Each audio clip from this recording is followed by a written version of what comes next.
Bismillahirrahmanirrahim. Welcome to the course of Development Planning and Administration. Course code is 403. It is course of MPA program, and today is lecture number 5. I am your facilitator of this course, Professor Dr. Muhammad Majid Mahmood Bagram. So let's have a brief reflections before we move on towards our today's discussion. Now, in our previous lecture, we talked about the link between development planning and administration and performance-driven organizations. Now, performance and development planning and administration, how they are interconnected. What comes in your mind? जब आप बात करते हैं अपनी planning की, जब आप बात करते हैं एडमिनिस्ट्रेशन की, और जब आप बात करते हैं परफॉर्मेंस ड्रिवन ऑर्गेनाइजेशंस की, तो definitely there is a direct link. Very simple. If we are able to improve our planning, if we are able to improve our administration, the way we administer things, the way we administer different activities, the way we administer our people in the organizations, so it has a direct impact on the performance of the organization. It has a direct impact on the performance of the employees who are working in that organization. So there is a direct relationship between development planning and administration with performance of an organization. So in our previous lecture, we have talked about why people fail. We discussed many root causes why people fail. We talked about lack of persistence, कि लोग मायूस हो जाते हैं. लोग, like for example, आपने एक काम शुरू किया, बहुत दिल लगा के शुरू किया, हाई मोटिवेशन के साथ शुरू किया, और जो ही कोई हर्डल आया, जो ही कोई प्रॉब्लम आई, जो ही कोई चैलेंज आया, या आपको लगा कि अब ये बड़ा मुश्किल है इस काम को करना, तो आपने उस काम को छोड़ दिया. So people quit not because they lack knowledge or talent, they quit because lack of persistence. मुस्तकिल मिजाजी की कमी यहाँ पे हमें नजर आ रही है कि हम इस मुस्तकिल मिजाजी के ऊपर हमें फोकस करने की जरूरत है. हमें we need to be highly persistent. Now this is really very important. Now with the high persistence, we can achieve our targets, we can achieve our objectives, we can improve our performance.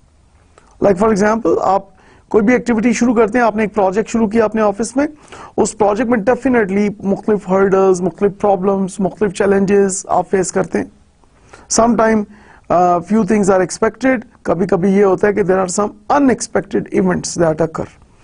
तो अब आपने क्या करना है कि definitely आपने हर चीज को फेस करना है, हर चीज को आपने उसके रूट कॉजेज को अंडरस्टैंड करना है, और अपनी टीम की मदद से, अपने तमाम साथियों की मदद से, अपनी ऑर्गेनाइजेशन को आपने उसको फोकस करना है, और उस चैलेंज को मैनेज करना है, उस चैलेंज को एक्सेप्ट करना है.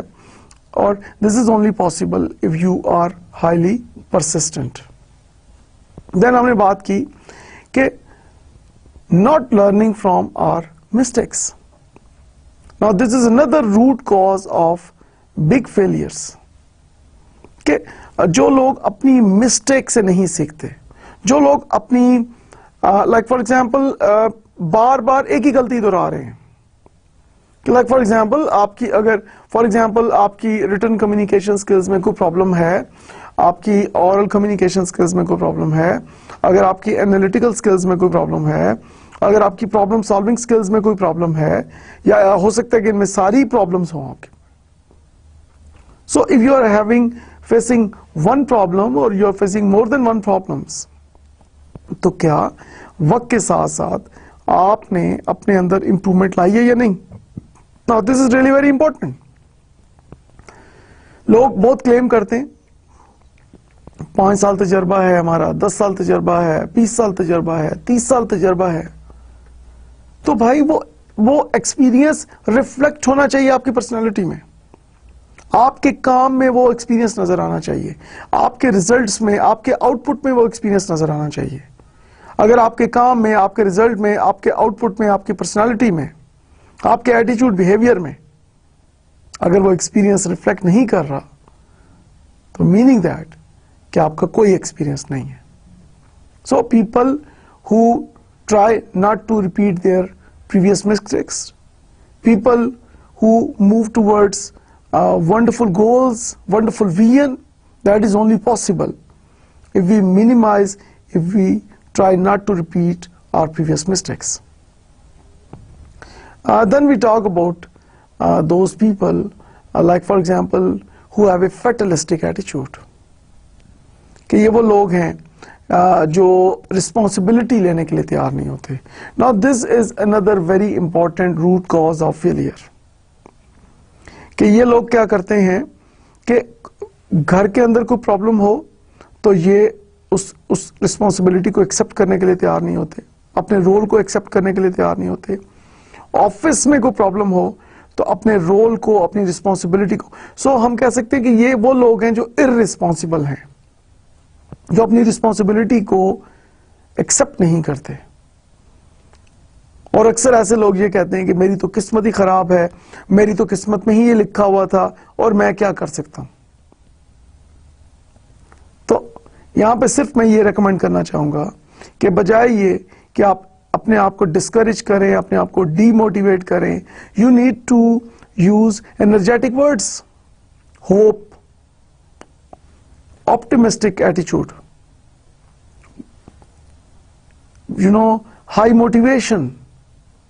So use energetic words instead of those negative words. So this is really very important कि हमें अपने एटीट्यूड और बिहेवियर को पॉजिटिव करने की जरूरत है, जो लोग जिनका फेलियर्स होता है. यहां पे मैं आपसे एक सिंपल सा क्वेश्चन पूछना चाहूंगा कि how do we differentiate attitude and behaviour, दोनों में क्या फर्क है. Of course attitude and behaviour, they are interrelated. Now how do we differentiate? इस वक्त आप ये मेरा लेक्चर सुन रहे हैं. अच्छा, यहां पे आप इस मेरी पिक्चर देख रहे हैं, आप मेरी आवाज सुन रहे हैं और आपको सामने पावर पॉइंट प्रेजेंटेशन चल रही है, आप उसको देख रहे हैं. नाउ ये जो लाइक फॉर एग्जाम्पल आपकी जो फेशियल एक्सप्रेशन है, आपकी जो बॉडी लैंग्वेज है, आप मुझे देख रहे हैं, तो आपका जो एक्शन पार्ट है, लाइक फॉर एग्जाम्पल इसको मैं मजीद सिंपल एग्जाम्पल देना चाहूंगा कि इस वक्त जो मुझे आप देख रहे हैं कि मैं लेक्चर दे रहा हूं, जो मैं एग्जाम्पल्स दे रहा हूं, तो you are looking at me. So it means that you looking at me, like for example whatever examples I am giving here, when you focus on those examples, that is the action part, and the action part is behavior. So while listening to this lecture, so you are thinking about many things. So whatever comes in your mind, or whatever you are thinking right now, whatever is going on inside your brain, that is your attitude. Now which is more important, attitude or behavior? Of course attitude is more important, because behavior is coming out of the attitude. देखिए आपकी जो सोच है, उसी सोच का नतीजा है आपका एक्शन. या हम कहेंगे कि इन्नमल आमालु बिन्नियात, अमल का दारोमदार नीयत पर है, एंड नीयत इज द एटीट्यूड. नीयत इज मोर इंपॉर्टेंट, और नीयत ठीक तो आगे सब काम आसान.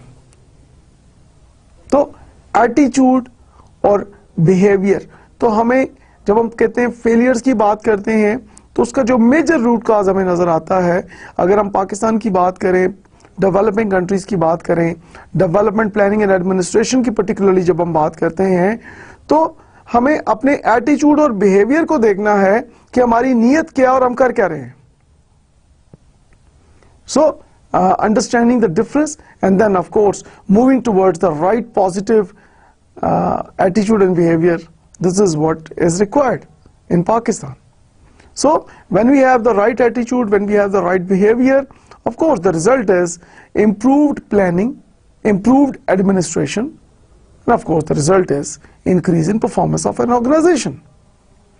So हमने previous lecture में मुख्तलिफ root causes को discuss किया, और जिन root causes की वजह से failures होते हैं, and then we move toward the solution. We talked about human resource development, we talked about the different functions of human resource development. अभी आपके ज़हन में आ रहा है कि हमने कौन से 3 functions की बात की थी human resource development में? ओके, शाबाश बताएंगे। सबसे पहले हमने बात की training and development. This is the first function of human resource development. क्योंकि इन फेलियर्स को ओवरकम करने के लिए, इन डेवलपमेंट प्लानिंग और एडमिनिस्ट्रेशन को इंप्रूव करने के लिए हमें सबसे पहले क्या चाहिए? Training and development. Number 2 is organisation development, and number 3 is career management.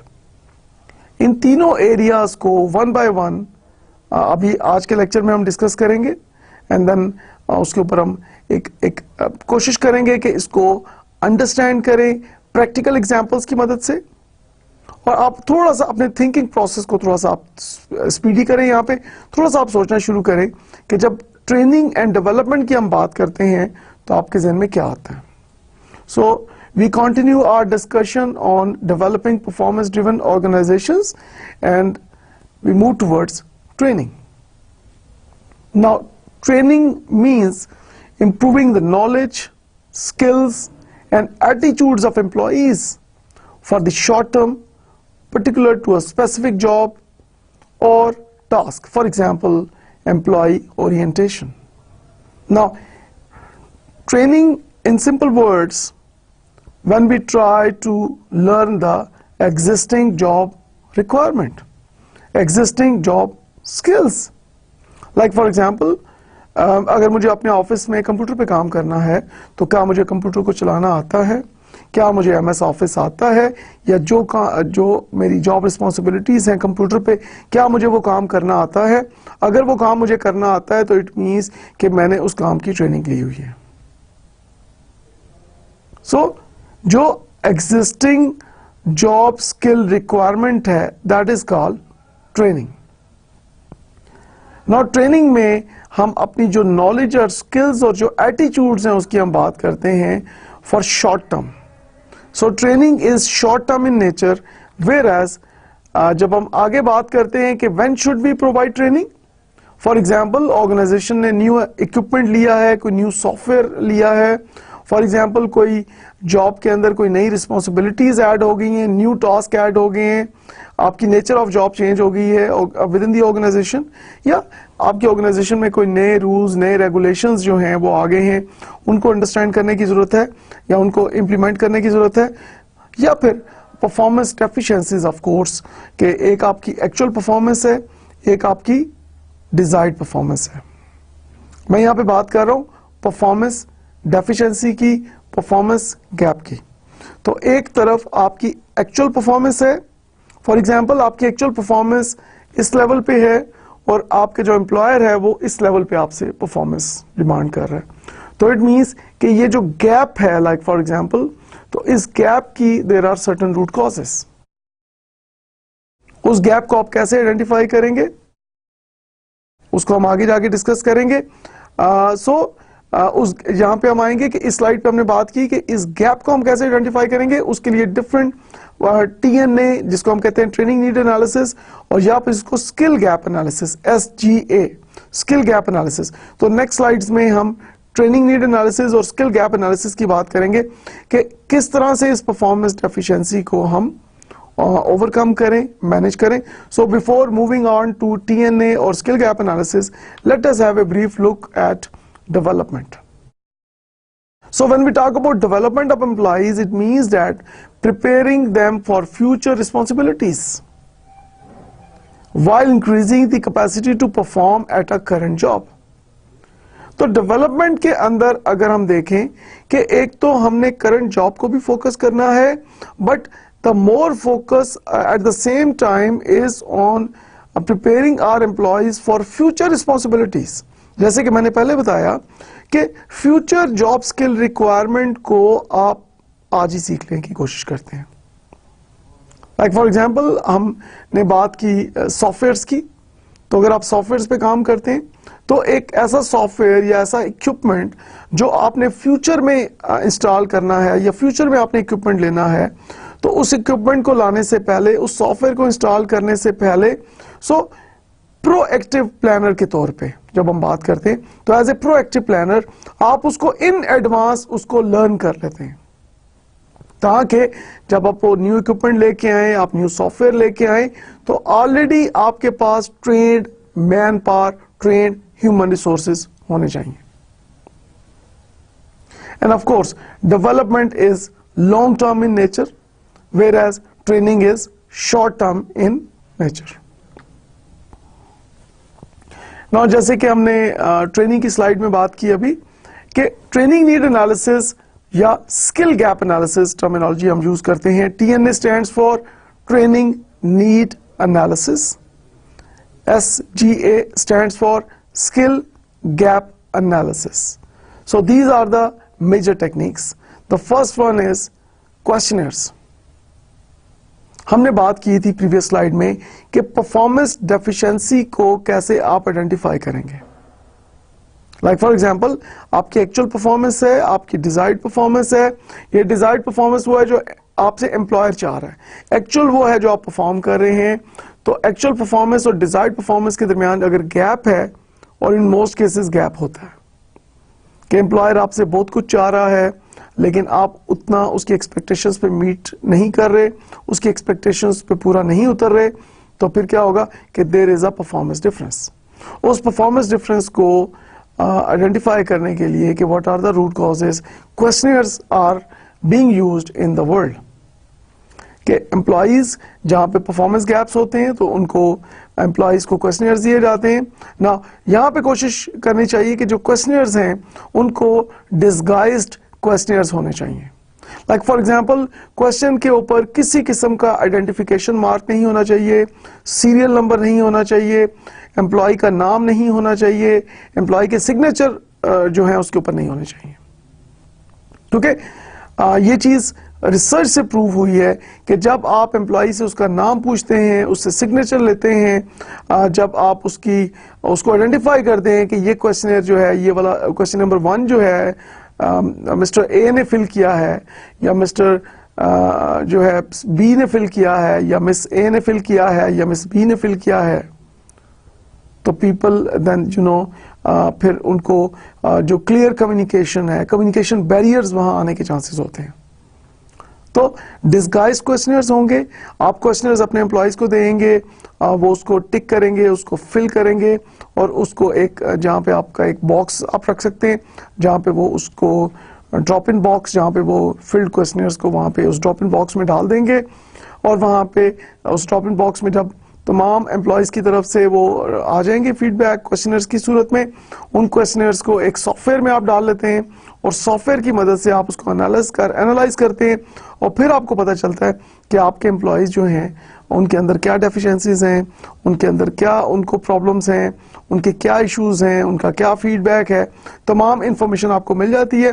And based on that information you develop your plans and you develop your administrative strategies. So जब हम development planning and administration improvement की बात करते हैं तो definitely questionnaires is one of the wonderful techniques for getting the feedback from employees, and then of course at the same time feedback के साथ साथ we can identify their weak areas.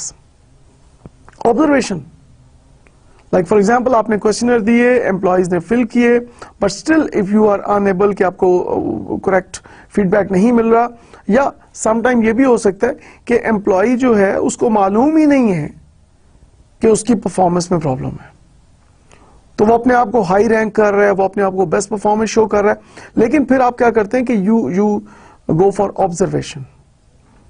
तो आप ऑब्जर्व करते हैं और जब आप ऑब्जर्व करते हैं तो आपको पता चलता है कि एम्प्लॉय की क्या डेफिशिएंसीज हैं, क्या वीकनेसेस हैं. The third is focus groups. Focus group means that कि जो आप आपकी ऑर्गेनाइजेशन में आप एक कुछ लोग हैं, एक लाइक एक्सपर्ट्स का ग्रुप हो सकता है, या जो कुछ लोगों के आप ग्रुपिंग कर लेते हैं, तो ग्रुप की सूरत में आप लोगों को बुलाते हैं, ठीक है, लाइक 20, 30, 10, 15 का ग्रुप हो सकता है. तो आप ग्रुप की शेप में उनको बुलाते हैं और then you discuss with them कि what are the possible reasons, what are the major root causes of performance deficiencies in our organisation. और जब आप ग्रुप की सूरत में डिस्कस करते हैं तो people talk and they tell that कि जी ये प्रॉब्लम इस वजह से होता है, ये प्रॉब्लम इस वजह से होता है. तो अपना नाम लिए बगैर वो बात करते हैं कि जी हमारी ऑर्गेनाइजेशन में ये भी प्रॉब्लम है, ये भी प्रॉब्लम है, ये भी प्रॉब्लम है, और फिर उसके साथ साथ वो सोल्यूशंस भी सजेस्ट कर रहे होते हैं. This is one of the wonderful techniques, focus groups. And then finally interviews. Of course 1-to-1 interviews conduct किए जा सकते हैं. आप एम्प्लॉइज के साथ फेस टू फेस मीटिंग करते हैं, उसके साथ आप स्ट्रक्चर्ड अनस्ट्रक्चर्ड इंटरव्यूज कर सकते हैं. आप उनको लाइक फॉर एग्जांपल एक पहले से आप क्वेश्चन लिख के चले जाएं, आप वही क्वेश्चन उनसे पूछ लें और जो रिस्पॉन्सेज हैं आप वो लिख लेते हैं, या फिर आपने क्वेश्चंस नहीं लिखे हुए वहीं पे आप according to situation question answer कर लेते हैं. तो you go for interviews. Now the question is कि इन चारों टेक्निक्स में से जो हमने देखी कि ट्रेनिंग नीड एनालिसिस और स्किल गैप एनालिसिस इन की जो टेक्निक्स हैं, इनमें से which is the most highly recommended technique to identify the performance gaps और performance deficiencies of employees. So according to research, we strongly recommend that all of these methods are equally good, or another suggestion is at the same time we can use more than one method.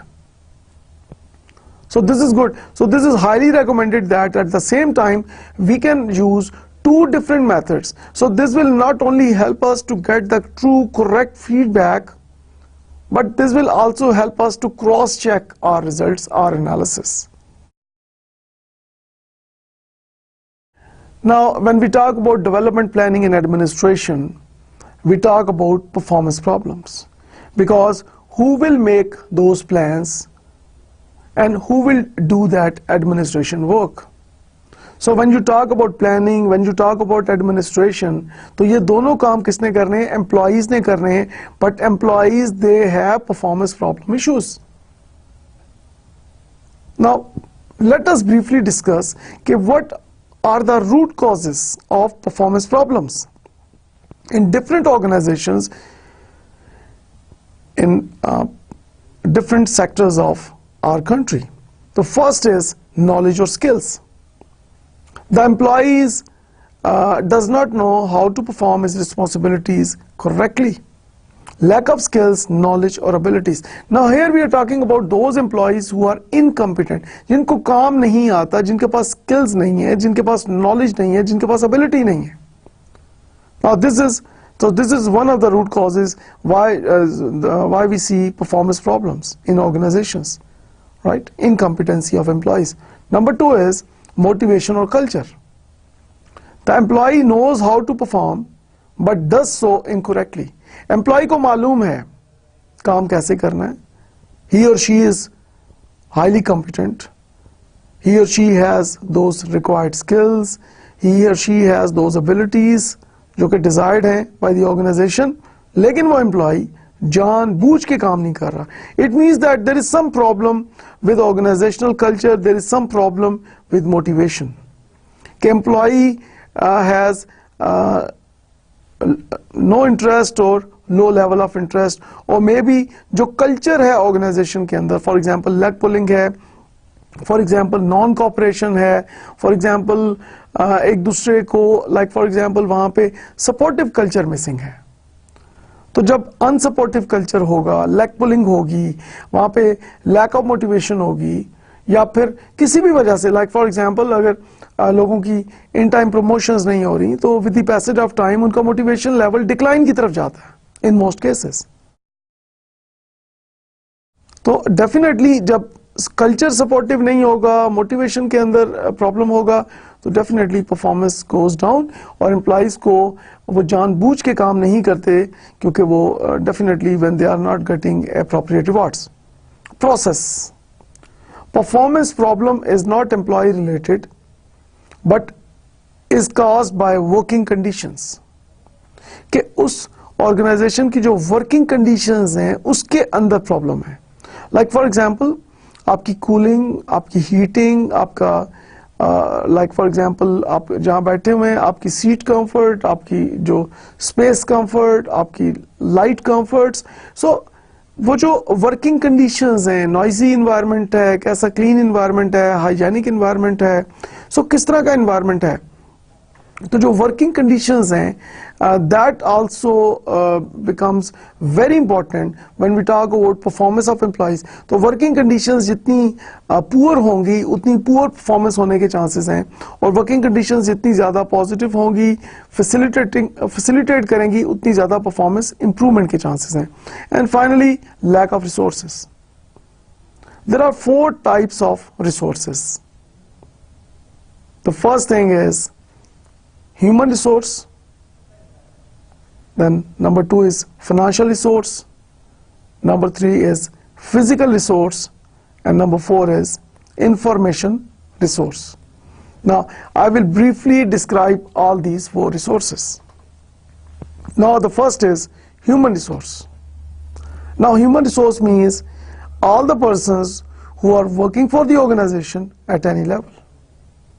So we have, like for example, low level employees, we have middle level employees, we have top level employees, and we have non managerial employees. तो ये different level of employees हैं.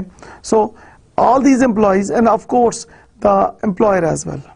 So all employees and employer, they are called the human resources. Customers, I repeat, customers are not included in human resources. The next is the financial resource. Now financial resource means the money, the capital, the investment. जो पैसा आप अपने organisation में लगा रहे हैं, जो आप फाइनेंशियल रिसोर्सेज आप पुट इन कर रहे हैं, ठीक है. सो जो कैपिटल आप पुट इन कर रहे हैं, that is called the financial resource. And then we have the physical resources. Now physical resources means land, building, equipment, computers, lights, fans, air conditioners, tables, chairs. So all these equipment, machinery, multimedia, all these facilities, they are called the physical resources. And finally, information resources. Information resources means that print and electronic media, newspaper, magazines, internet. So जहां से भी आप information ले रहे हैं, आपकी observation भी उसके अंदर शामिल हो जाती है. तो ये तमाम चीजें आपकी इंफॉर्मेशन रिसोर्सेज में आ रही हैं. नाउ द क्वेश्चन इज, जो हमने 4 रिसोर्सेज की बात की, human resource, financial resource, physical resource and information resource. इन चारों रिसोर्सेज के अंदर which is the most important resource and why? What comes in your mind? Okay, the most important resource is human resource, because human resource manages all the remaining 3 resources. जब हम organizations की बात करते हैं, तो कोई भी organization की जब हम performance की बात करते हैं, तो हम कहते हैं कि organization A के पास best human resources हैं. तो उसकी वजह से, लाइक फॉर एग्जांपल, उस परफॉर्मेंस की, उस ऑर्गेनाइजेशन की जो परफॉर्मेंस है बहुत ग्रो करती है. लाइक फॉर एग्जांपल, जब हम देखते हैं कि लाइक फॉर एग्जांपल जो बहुत मेजर कंपेटिटर्स होते हैं, लाइक टेलीकॉम सेक्टर है पाकिस्तान में जिसमें मुख्तलिफ कंपनीज काम कर रही हैं, तो ये जो कंपनीज हैं they are in tight competition with each other. तो अगर हम देखें तो इनमें से जो टॉप की 2 या 3 कंपनीज हैं, they have almost the equal resources when we talk about financial resource, physical resource and information resource. So only difference that makes any company number 1 company in Pakistan telecom sector, that is the human brain. Now, human brain को we also call the intellectual capital. So any organization having those intellectual capitals, having those wonderful brains, can make the impossible possible. So human resource controls and manages all the other three remaining resources. Now, in nutshell about this slide, we can say that, like for example, as a good planner, as a good administrator, this is really very important that we should know all these areas before we make our plans, before we make our administrative strategies, because we cannot develop long-term plans, we cannot develop strong administrative strategies without knowing, without having appropriate knowledge about these areas. And once we know that what are the root causes of poor performance, so after knowing this thing, it becomes not very difficult, so it becomes easy for us to correct the problem. Now, as a good planner, we need to deal with problems promptly. Otherwise, these are the consequences. These are the negative consequences. कि अगर आप problems को in time deal नहीं करेंगे, तो उसके क्या negative results होंगे? The first is, the poor performers can reasonably assume their performance is acceptable. कि जो पुअर परफॉर्मर है वो ये समझेगा कि मैं तो ठीक जा रहा हूं, मुझे तो कोई रोकने वाला नहीं है, मुझे तो कोई करेक्ट करने वाला नहीं है, मैं इट मीन्स कि वो ये अज्यूम करेगा कि मुझे करेक्शन की जरूरत ही नहीं है. क्योंकि अगर मुझे करेक्शन की जरूरत होती, अगर मेरी परफॉर्मेंस के अंदर प्रॉब्लम होती, कोई डेफिशिएंसी होती, तो यकीनन जो मेरा सुपरवाइजर है, जो मेरा बॉस है, उसको मुझे बताना चाहिए था.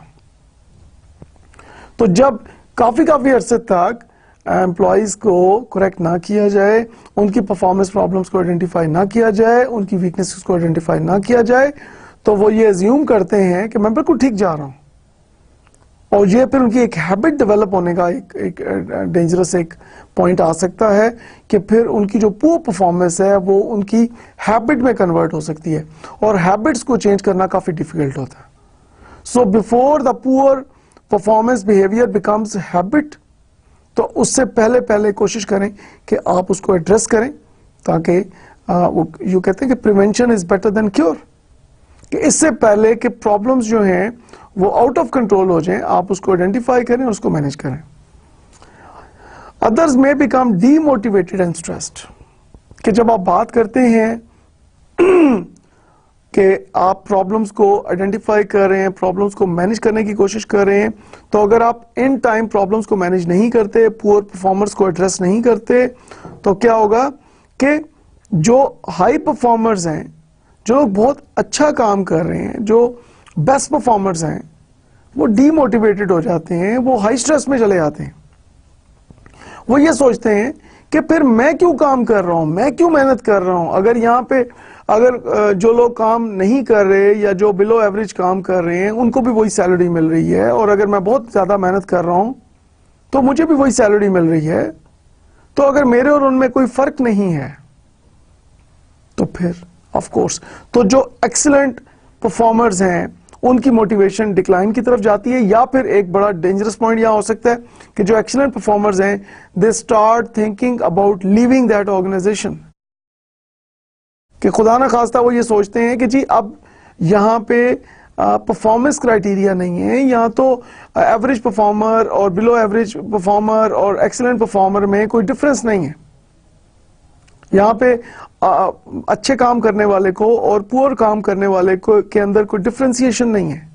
जो पुअर परफॉर्म कर रहा है उसको करेक्शन की तरफ नहीं लेके जाया जा रहा, और जो एक्सीलेंट परफॉर्मर है उसको ज्यादा रिवॉर्ड नहीं किया जा रहा, तो डेफिनेटली फिर जो एक्सीलेंट परफॉर्मर्स हैं they become demotivated and they go into high stress, and of course that results in of course negative consequences.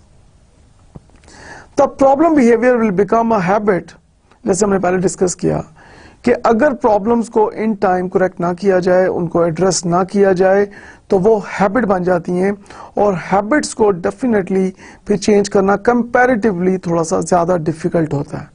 तो इससे पहले कि जो प्रॉब्लम बिहेवियर है, जो पुअर परफॉर्मेंस है, वो हैबिट्स में कन्वर्ट हो जाए, कि लाइक फॉर एग्जांपल अगर एक एम्प्लॉई कभी कभी जो है वो लेट आता है, तो इससे पहले कि वो रोज़ लेट आना शुरू कर दे, उससे पहले आप इस प्रॉब्लम को एड्रेस कर लें।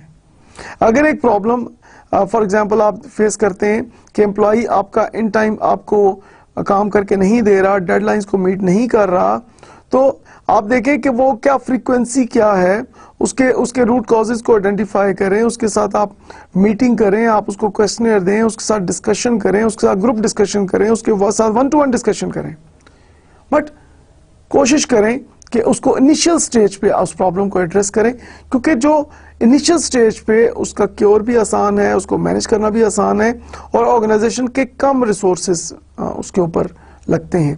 लेकिन जब प्रॉब्लम को अगर आप डिले करेंगे एड्रेस करना, तो वही प्रॉब्लम जो है वो एक अनकंट्रोलेबल सिचुएशन में क्रिएट हो सकती है और फिर ये ना हो कि आप अपने तमाम रिसोर्सेज यूज करने के बावजूद प्रॉब्लम्स को एड्रेस ना कर सकें। अब प्रेसिडेंट में भी सेट, वेरी इंपॉर्टेंट, एक एग्जाम्पल सेट हो जाती है कि ऑर्गेनाइजेशन ए के अंदर आप कुछ भी करें, आप काम ना करें, आप मेहनत ना करें, आप डिसिप्लिन को फॉलो ना करें, आप अपने ऑब्जेक्टिव्स को अचीव ना करें, दे गिव यू सैलरी। तो जब इस किस्म की एक नेगेटिव एग्जाम्पल, एक प्रेसिडेंट मिसाल जो है वो सेट हो जाती है, तो लोग फिर अपनी पुअर परफॉर्मेंस का जिम्मेदार उस एग्जाम्पल को ठहराना शुरू कर देते हैं कि जी पहले तो कभी किसी को कुछ नहीं कहा गया, मेरे से पहले तो ये लोग थे, तो इन्होंने तो लाइक फॉर एग्जांपल इनकी तो परफॉर्मेंस जो थी वो इतनी अच्छी नहीं थी, लेकिन उनको तो कभी टॉप मैनेजमेंट ने कुछ नहीं कहा या उनको कोई उनके अंदर इंप्रूवमेंट सजेस्ट नहीं की, तो एक बैड एग्जांपल सेट होने के चांसेस होते हैं। तो इस चीज़ को अवॉइड करने के लिए ज़रूरी है कि इससे पहले कि एक बुरी एग्जाम्पल सेट हो, आप उसको वहीं इनिशियल स्टेज पे आप उसको ओवरकम करने की कोशिश करें। एंड फाइनली योर क्रेडिबिलिटी में बी डैमेज्ड। अगर आप पुअर परफॉर्मेंस को इमीडिएटली एड्रेस नहीं करेंगे, तो सबसे बड़ा एक डैमेज ये भी हो सकता है कि आपकी क्रेडिबिलिटी जो है वो डैमेज होने का चांस है, कि लोग कहेंगे कि एम्प्लॉइज तो काम नहीं करते, इनका बॉस भी जो है वो कॉम्पिटेंट नहीं है। तो एम्प्लॉइज की इनकॉम्पिटेंसी की वजह से बॉस जो है उसको भी एक इनकॉम्पिटेंट पर्सन समझा जाएगा, कि अगर एक टीम अचीव नहीं कर सकती, अगर एक ग्रुप अचीव नहीं कर सकता, तो उसका जो हेड है, उसका जो सुपरवाइजर है, उसका जो बॉस है, उसकी ये इनकॉम्पिटेंसी समझी जाएगी। तो these are some of the major findings according to research, कि अगर पुअर परफॉर्मेंस को इमीडिएटली एड्रेस ना किया जाए, तो these are the negative consequences. Now, continuing our discussion on trainings, now we are going to talk about certain principles to deliver training effectively. So, before I show you these slides, let me ask you a very brief question. अगर आप एक training को arrange करवाएं, अगर आपको कहा जाए कि you are the head, you are the boss, you are the leader, and you are supposed to deliver a training programme, तो उसके लिए आप किन प्रिंसिपल्स का ख्याल रखेंगे, किन चीज़ों को आप फोकस करेंगे? मेरे ख्याल में आपने ज़िंदगी में कभी कोई ट्रेनिंग अगर अटेंड की है, एज ए ऑब्जर्वर अगर आप गए हैं, एज ए पार्टिसिपेंट गए हैं, आपने टेलीविजन पे देखा है, आपने रेडियो पे सुना है, आपने न्यूज़पेपर पे पढ़ा है, या आपको किसी फ्रेंड ने बताया है, किसी कोलीग ने बताया किसी ट्रेनिंग के बारे में, तो ट्रेनिंग के अंदर किन बातों का, किन प्रिंसिपल्स का खास तौर पे ख्याल रखना चाहिए? And the most important principle in order to deliver effectively any training programme is, number one is the learning specialist. Now this is the most important principle, that the learning specialist must know the program, lesson, subject or skill to be taught. कि जो आपका trainer है, जो learning specialist है, जो आपका trainer है, that trainer must be highly competent. अगर आपका ट्रेनर हाईली कॉम्पिटेंट नहीं होगा तो डेफिनेटली वो अपनी नॉलेज को, अपनी स्किल्स को ट्रांसफर नहीं कर सकता। सो एक जो ट्रेनर है उसके लिए क्या होना जरूरी है? सबसे पहले the trainer must be a strong communicator. Like for example, अगर एक पर्सन कंफ्यूज्ड है, वो बात करते हुए वो लगता ये है कि उसको अपनी, शायद वो अपने आप से बातें कर रहा है, या वो इफेक्टिवली ट्रांसफर नहीं कर पा रहा, या फॉर एग्जाम्पल उसकी लैंग्वेज में कोई प्रॉब्लम है, उसके एक्सेंट में कोई प्रॉब्लम है, उसकी अंडरस्टैंडिंग में कोई प्रॉब्लम है, वो प्रैक्टिकल एग्जाम्पल्स नहीं दे रहा, ठीक है, वो एक अपनी जो पार्टिसिपेंट्स हैं ट्रेनिंग के, उनको उसने इन्वॉल्व नहीं अगर वो कर सकता, अगर उनको पार्टिसिपेशन को इंश्योर नहीं कर सकता, अगर एक डायलॉग जनरेट नहीं कर सकता, अगर लोगों को मोटिवेट नहीं कर सकता, तो डेफिनेटली वो ट्रेनिंग इफेक्टिव नहीं होगी। तो किसी भी ट्रेनिंग की जो सक्सेस फेलियर की जब हम बात करते हैं, किसी भी ट्रेनिंग प्रोग्राम की, तो वो ट्रेनर के ऊपर बहुत ज्यादा डिपेंड कर रही होती है, और ट्रेनर जो है आपका, that must be highly competent. At the same time I think जो रिस्पॉन्सिबिलिटी है that is on the shoulders of participants और लर्नर्स एज वेल, कि जो आपके पार्टिसिपेंट्स हैं, लाइक फॉर एग्जाम्पल जो लर्नर्स हम उनको कहेंगे of any training programme, they must attend with interest to the programme, lesson और सब्जेक्ट। नाउ एक जो लर्नर्स हैं, जो पार्टिसिपेंट्स ऑफ ट्रेनिंग हैं, उनका अपना भी इंटरेस्ट होना चाहिए कि हम यहां करने क्या आए हैं।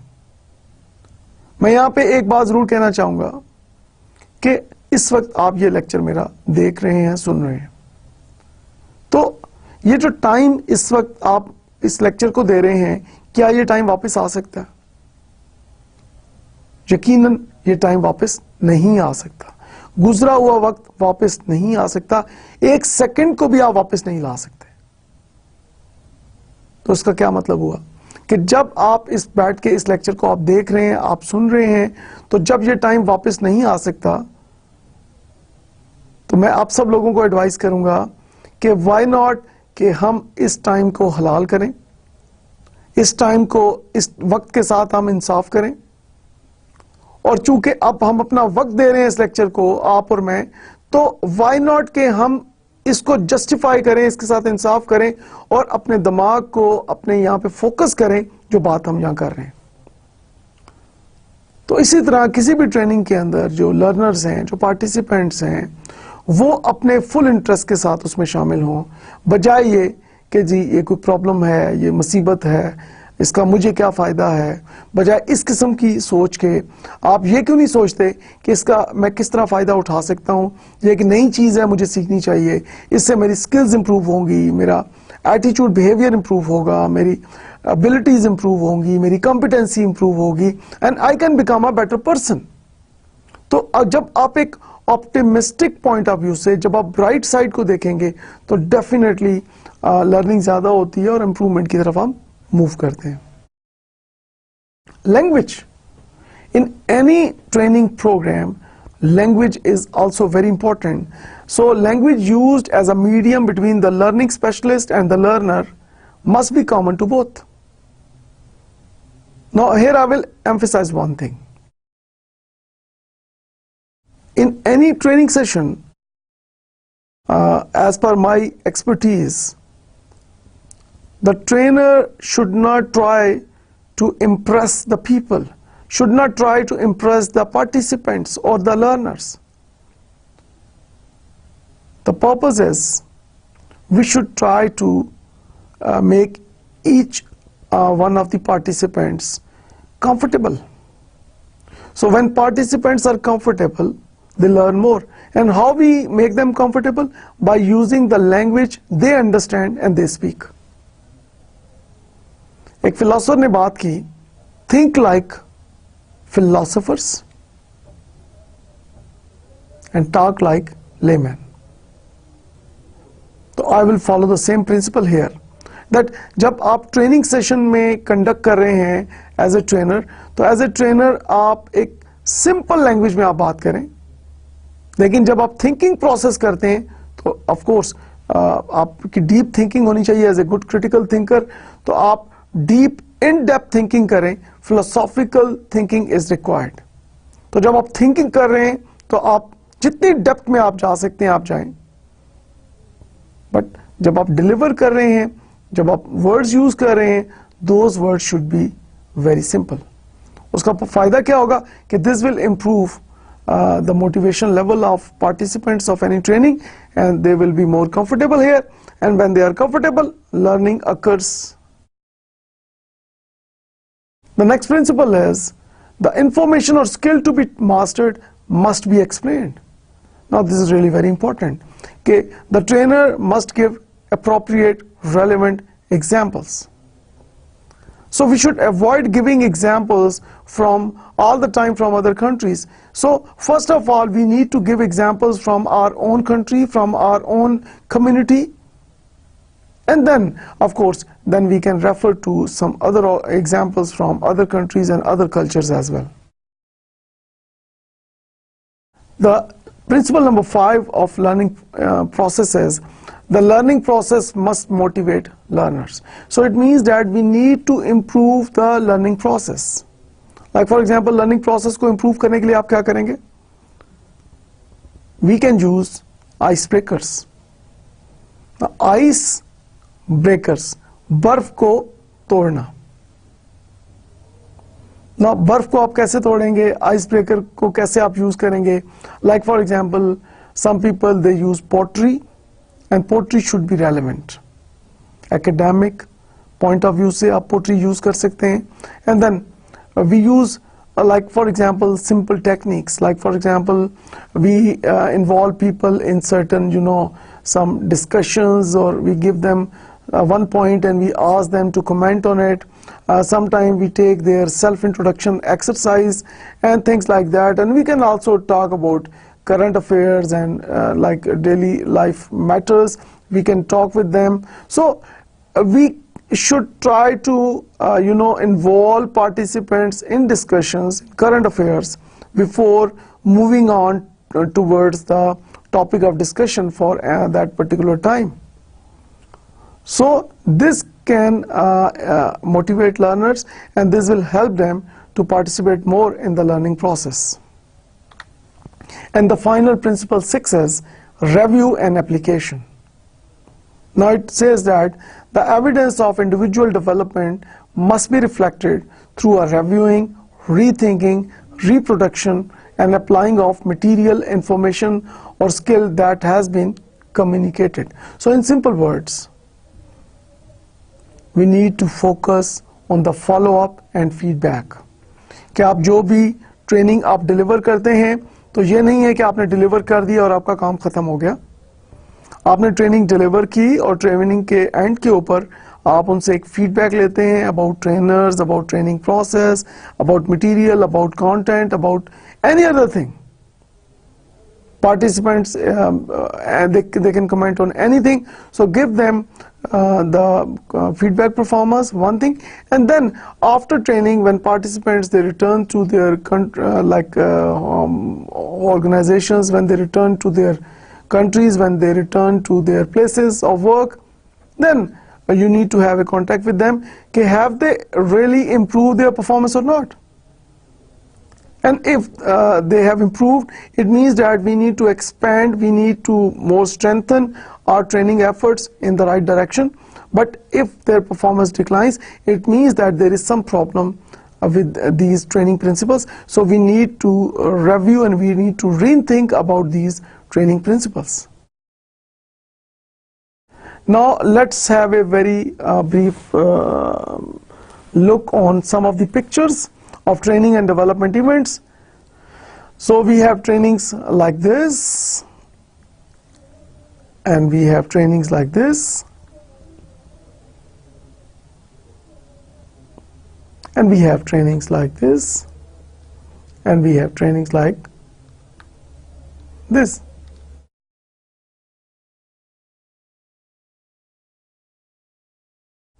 Now, for successful training and development activities, these are the important areas. The first important area is we need to use variety of training methods. Like for example, one very important method of training is presentation method. There are other methods, like for example, case study methods. We have the role plays, we have the simulation exercises. So we can use one method or we can use a combination of different methods. It depends on the level of audience, कि जो आपके trainees हैं, जो आपके learners हैं, उनका educational level क्या है, उनका background क्या है, उनका culture क्या है, उनका experience level क्या है. So इस तरह, so according to the profile of the participants, आप training method को choose करते हैं. Feedback, जैसे हमने पिछली slide में discuss किया कि for successful training and development, feedback is vital. कि जो आपके ट्रेनीज हैं, जो पार्टिसिपेंट्स हैं, आप उनसे फीडबैक लें और उस फीडबैक की रोशनी में you improve your training programmes. Employee confidentiality, of course employees जो हैं आपको अपनी वीकनेसेस बताते हैं, अपने वीक एरियाज़ के बारे में वो आपसे बात करते हैं, वो अपनी पर्सनल चीज़ें आपके साथ डिस्कस करते हैं. जब आप उनके साथ 1-to-1 इंटरव्यू में आप उनको लेके आते हैं, जब आप उनको कोई चीज़ लाइक फॉर एग्जांपल उनके साथ डिस्कशंस करते हैं, तो इसमें एज पर द जो प्राइवेसी के जो रूल्स हैं, जो एम्प्लॉय राइट्स के जो रूल्स हैं, उसके मुताबिक एम्प्लॉय कॉन्फिडेंशियलिटी जो है उसको इंश्योर किया जाए. क्योंकि अगर एम्प्लॉय कॉन्फिडेंशियलिटी को इंश्योर नहीं करेंगे तो नेक्स्ट टाइम ये एम्प्लॉय नंबर 1 आपको अपनी पर्सनल इंफॉर्मेशन नहीं देगा, वो आपको रियल रूट कॉजेज नहीं बताएगा कि उसकी परफॉर्मेंस क्यों पुअर है. So you respect the confidentiality of your employees and they will do the best for your organisation, they will do the best for you. And then support of top management is required, because जब हम बात करते हैं चारों resources की, human, financial, physical and information resources की हम बात करते हैं, तो of course top management में decision makers are there, तो उनकी support के बगैर of course ये resource जो availability है, ये उनके decisions के साथ link है, तो top management की support की यहाँ बहुत ज़रूरत है.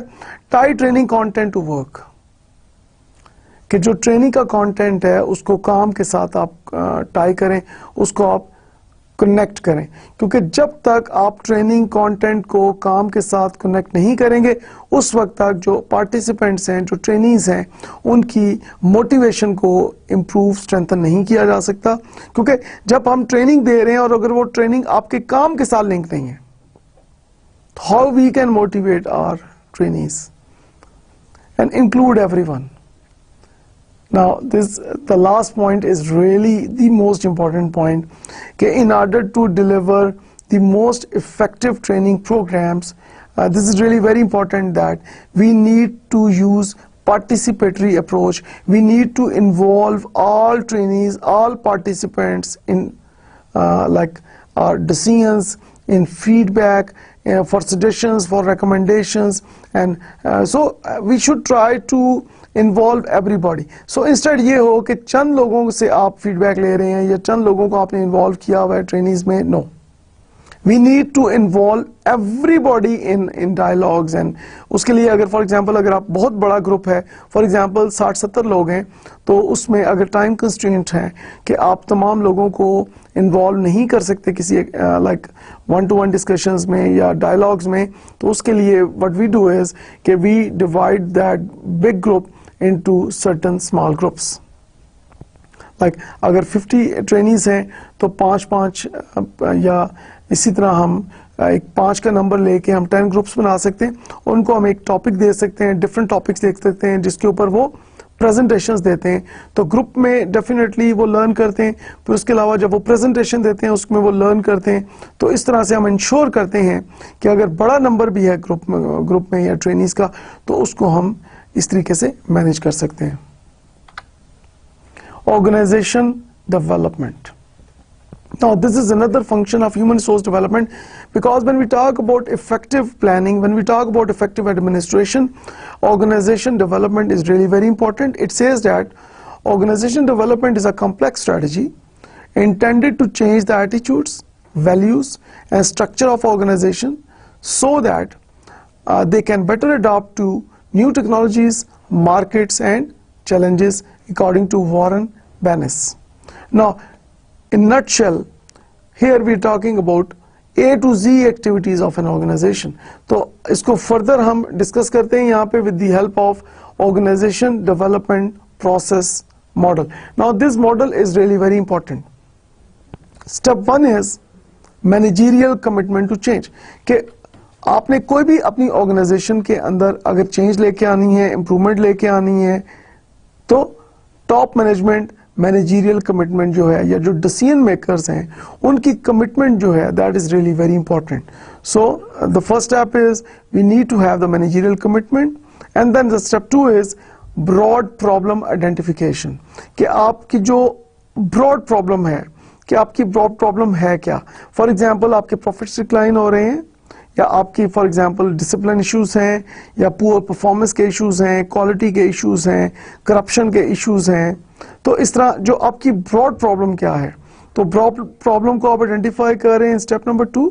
स्टेप नंबर 3 जो है ओडी प्रोसेस मॉडल में, that is identification of specific problem areas. कि आप जो स्पेसिफिक प्रॉब्लम एरिया है उसको आप आइडेंटिफाई कर रहे हैं. और स्पेसिफिक प्रॉब्लम एरिया को मीन कि जो उसका रूट कॉज क्या है with the help of that data collection. तो डाटा कलेक्शन आप कैसे करेंगे कि जैसे हमने बात की थी पहले ट्रेनिंग नीड एनालिसिस की, स्किल गैप एनालिसिस की, तो उसके लिए डिफरेंट टेक्निक्स हैं. उन्हीं टेक्निक्स को एज ए मेथड आप यहाँ पे यूज कर सकते हैं फॉर कलेक्टिंग डाटा. जब हम डाटा की बात करते हैं तो there are 2 types of data, primary data and secondary data. तो सेकेंडरी डाटा वो है जो ऑलरेडी अवेलेबल है मार्केट में. फॉर एग्जांपल बुक्स हैं, न्यूज़पेपर्स हैं, मैगजीन्स हैं, इंटरनेट है, रेडियो है, टेलीविजन है. तो वो डाटा जो ऑलरेडी मार्केट में अवेलेबल है इन वन शेप और the other, that is secondary data. Primary data जो है for the very first time आप कलेक्ट करते हैं. For example with the help of questionnaires, observation, interviews या फोकस ग्रुप्स वगैरह या सिमुलेशन एक्सरसाइजेस के जरिए for the very first time आप डाटा कलेक्ट कर रहे हैं, that is your primary data. तो आपने प्राइमरी डाटा कलेक्ट किया, आपने सेकेंडरी डाटा कलेक्ट किया, और इन दोनों प्राइमरी और सेकेंडरी डाटा को स्टेप नंबर 5 में you do go for data analysis. Now data analysis के लिए डिफरेंट सॉफ्टवेयर्स हैं, लाइक SPSS सॉफ्टवेयर है, उसके अंदर सिस्टम इक्वेशन मॉडलिंग है सॉफ्टवेयर. उसके अलावा डिफरेंट आपके पास सॉफ्टवेयर्स हैं जिनकी मदद से you can go for data analysis.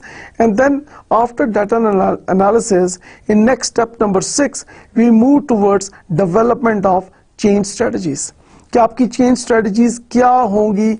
सो आप एक एनालिसिस की मदद से you develop those change strategies. And step number 7 is you move towards implementation, you implement it. And then step number 8 is we move towards evaluation. And of course, now if the evaluation results in like for example if you evaluate that you are able to overcome that specific problem area, it means that your OD process model is effective. And let us suppose that if your evaluation says that, if your result says that you are unable to manage the problem, it means that there is some problem with your OD process model.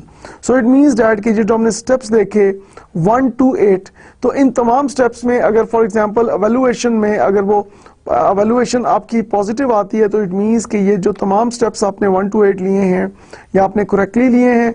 और अगर evaluation आपकी negative आती है तो it means कि आपके किसी ना किसी स्टेप में फॉर एग्जांपल डाटा में प्रॉब्लम है, प्रॉब्लम आइडेंटिफिकेशन में प्रॉब्लम है, या कमिटमेंट का कोई इशू है, डाटा एनालिसिस का कोई इशू है, या आपकी जो चेंज स्ट्रेटजी आपने डेवलप की है मे बी उसके अंदर कोई प्रॉब्लम हो.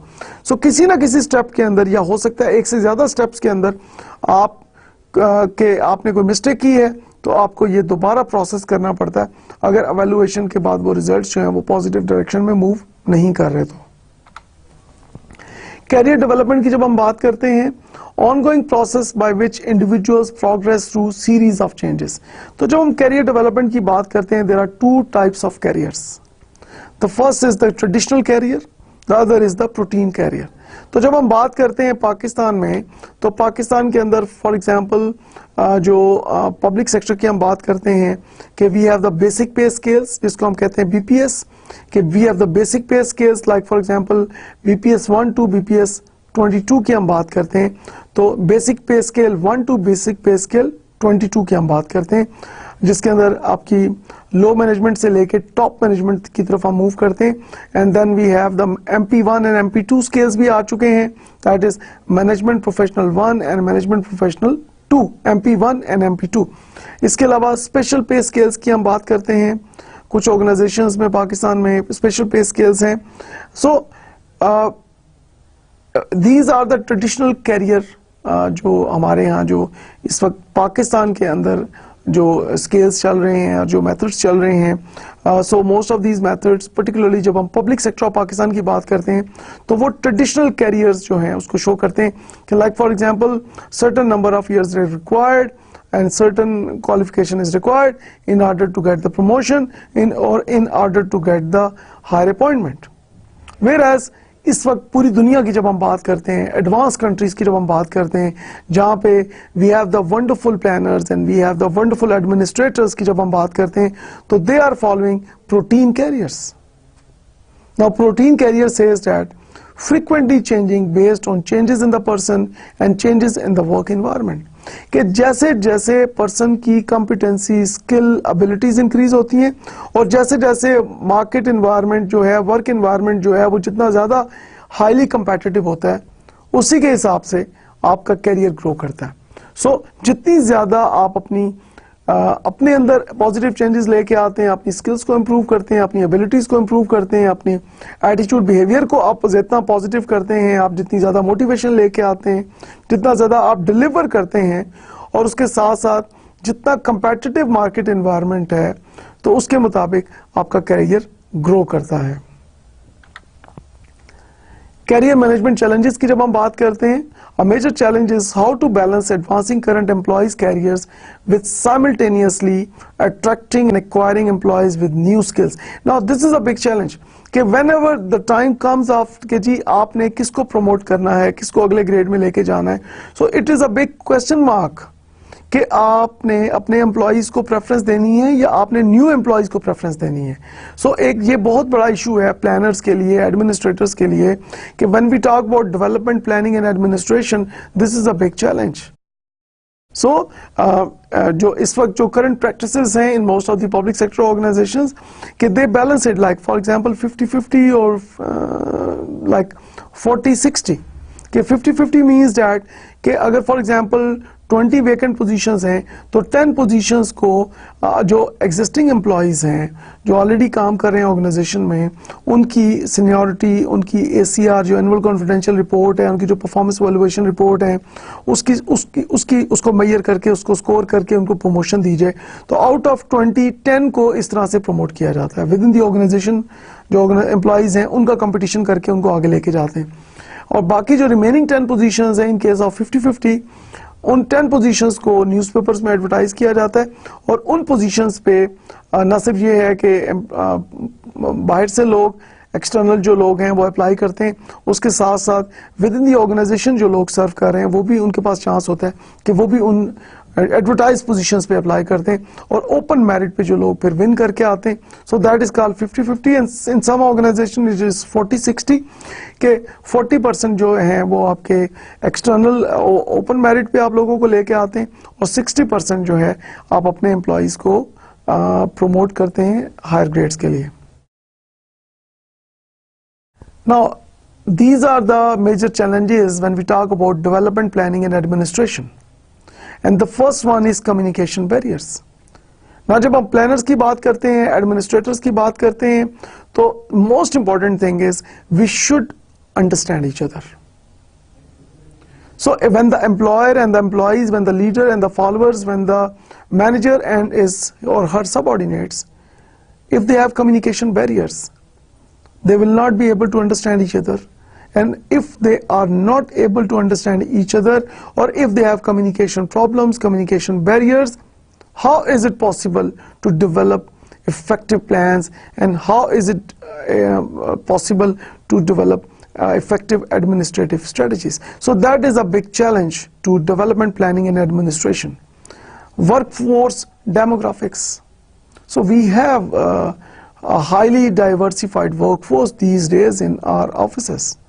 Like for example, we have more females, we have the males, we have the people from all provinces of Pakistan, we have the people from Kashmir, we have the people from Gilgit and Baltistan. So we have people from different cultures, different areas of Pakistan in the same office.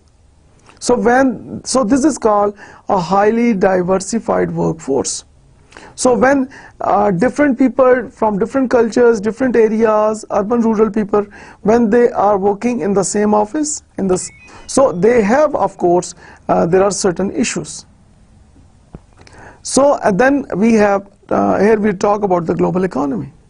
Now global economy means that the effective planners and administrators, they must have a global mindset. So whatever is happening around Pakistan, whatever is happening in the world, or whatever is happening in Pakistan, so that is really very important for a good planner and administrator, he or she should be able to understand that, and he or she should understand the global economy and its impact on your organization. And we need to make, like for example, here we are talking about the social responsibility. Like for example, your organization social responsibility के लिए क्या कर रही है? What your organization is doing for different stakeholders, कि उस organization से उस society को, उस मुल्क के लोगों को क्या फायदा है? So जब हम overall बात करते हैं development planning and administration की, so when we keep all these 4 challenges in our mind, we can develop effective plans and we can develop effective administrative strategies. Thank you very much all of you, and I believe that कि आज के lecture से आपने काफ़ी learn किया होगा. Inshallah, see you all in the next lecture. Thank you very much for your kind attention. खुदा हाफिज़.